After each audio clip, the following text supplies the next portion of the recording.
Harry Potter and the Chamber of Secrets is often viewed as one of the weaker entries in the Harry Potter franchise. And admittedly, I thought so as well. I always thought of this that it's good, but kind of the one you can skip. But now that I've watched it again in 2024 as an adult, I have to say, I was wrong. Was it perfect? No. So let's unpack how this movie holds up and what changed as an adult. Every director has his unique style and interpretation of Hogwarts, and we'll go on to see many different versions of Hogwarts in the next movies, but this movie keeps things relatively unchanged, which, as the second entry in the franchise, is, I think, a good thing. The layout of Hogwarts is pretty similar, and it keeps the characters in focus who were also very relevant in the first movie, while subtly introducing new characters into the world like Lucius Malfoy or the Weasley family. It also keeps many of the Hogwarts routines from the first movie. We start at the Dursleys, then we're off to Hogwarts Express, the year of school starts, we get our Quidditch matches, and so on. This makes it feel familiar, but to keep things interesting, all of these routines have a unique twist. Harry and Ron have to take a car instead of the train, an enchanted ball tries to harm or kill Harry, students are found petrified, and so on. This makes us feel at home in the world, but keeps things unique and lays the groundwork for the story to come by intriguing us into finding out what's wrong at Hogwarts this year. A voice only you can hear, and then Mrs. Norris turns up petrified. It's just strange. Because the first movie did a lot of the heavy lifting in terms of world building, this movie can focus a lot more on the story it wants to tell. This starts with all the little twists we get at the beginning, and as we continue through the school year, the weird or horrible incidents become more and more frequent until the school is close to being shut down. Which I could totally understand because this school is freaking dangerous. But that's the case in all Harry Potter movies. This focus on story makes the pacing feel a lot better for me in this movie. And while the first movie had more of a classic origin movie style, this movie takes a more thriller-like approach, which feels like a great addition to the franchise, as this gives us the opportunity to learn more about the history of Hogwarts and Harry Potter in an organic way because it's all relevant to the Chamber of Secrets. We found out about the founders of Hogwarts like Salazar Slytherin, how he's a Parseltongue and Harry is also a Parseltongue. That way we first find out that powers of Voldemort got transferred to Harry, and we revisit the decision of the Sorting Hat as Harry is shocked by his connection to Voldemort. I didn't miss any of this in the first movie, but it was awesome to find out, and that's exactly how a second movie should expand the world. You're a parcel mouth? Why don't you tell us? I'm a what? You can talk to snakes. It's not all positive though. If you want to nitpick this movie, there is plenty of stuff to talk about. Like how this giant ass snake is supposedly wandering around the walls of Hogwarts.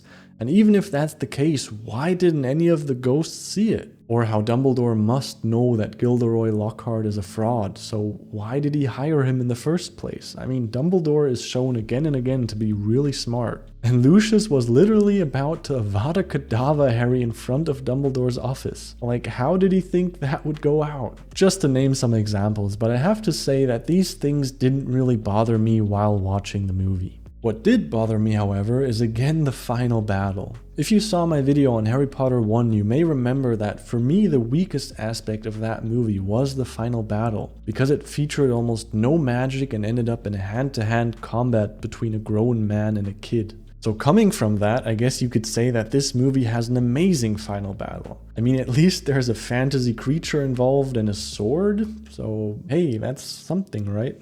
Jokes aside, it's still a pretty weak final battle for a Harry Potter movie. And I just ask myself, why? Why can't we have a final battle in a Harry Potter movie where Harry has to use magic in a creative way? And I don't mean pointing his wand at someone as hard as he can, but actually doing something creative like a levitation spell to gain the high ground, or instead of throwing a rock to make a noise, he uses a spell that makes a noise.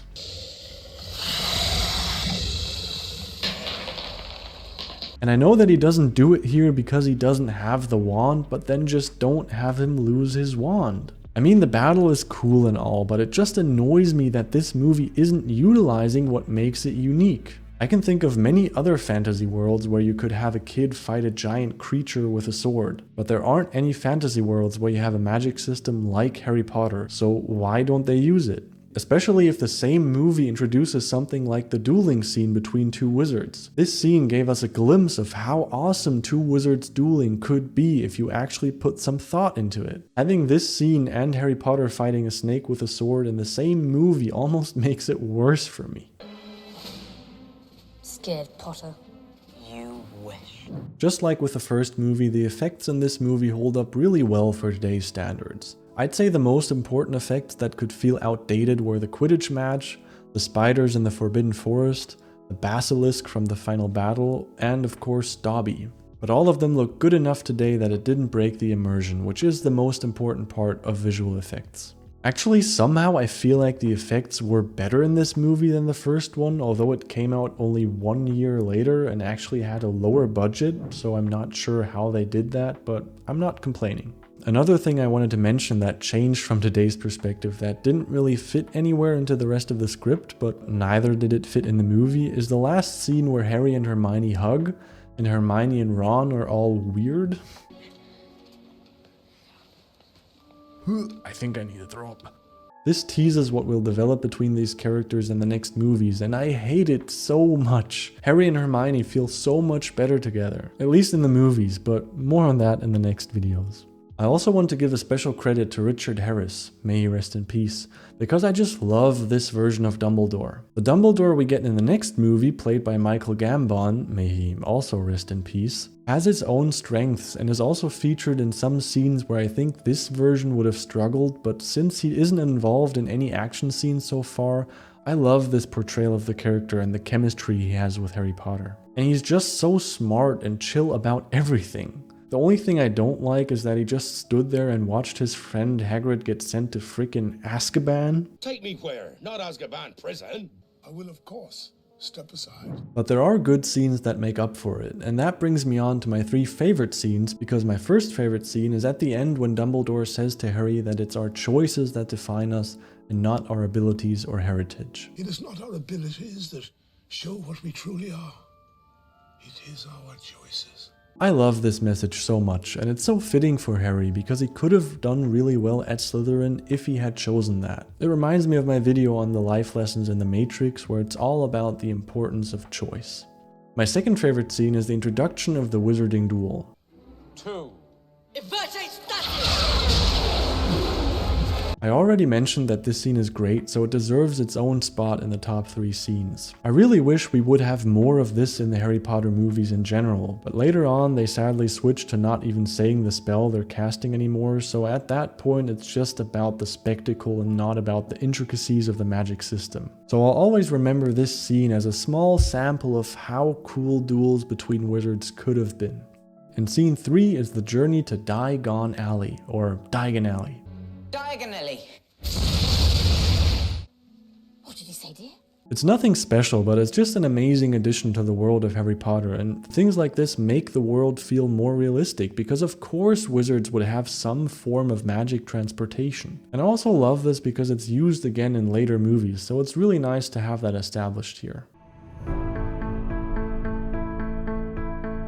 Now to the question, what changed when I watched this movie again as an adult? Well, first of all, I appreciated the mystery thriller aspect a lot more as an adult. I just now realized that as a kid there were a lot of things in this movie that I didn't really understand, and when that happens you quickly lose that mysterious feeling.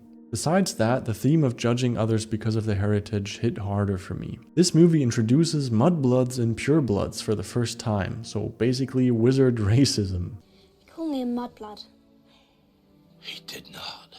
What's a mudblood? As a naive child, these were all just meaningless words to me, but now I get why this would be a problem, and of course there would be something like this in the wizarding world. It will be interesting to see if that aspect finds its way into the highly anticipated Harry Potter remake. Although I can't really imagine. Well, at least in this movie it gives us one more reason to hate people from Slytherin. I mean Draco Malfoy. I don't want to be judging people just because they belong to a group.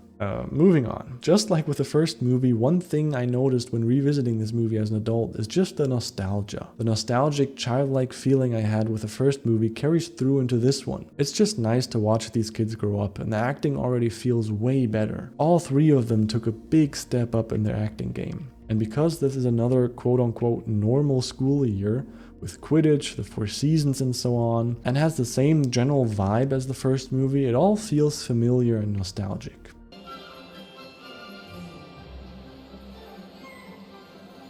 Gilderoy Lockhart, as much as I hate him, is also a great addition to this film, especially because the real villain in this movie is basically a book.